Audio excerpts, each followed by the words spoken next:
এই কোরআনের সংস্পর্শে যখন তিনি এলেন, তিনি ছিলেন জিরো, কোরআন তাকে বানালো কি? হিরো বানিয়ে দিল।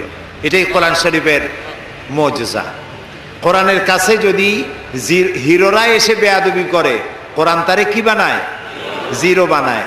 আর জিরোরা এসে কোরআনের মর্যাদা দিলে তাহলে জিরো কি হয়ে যায়? হিরো হয়ে যায়। এ হচ্ছে সেই কোরআন।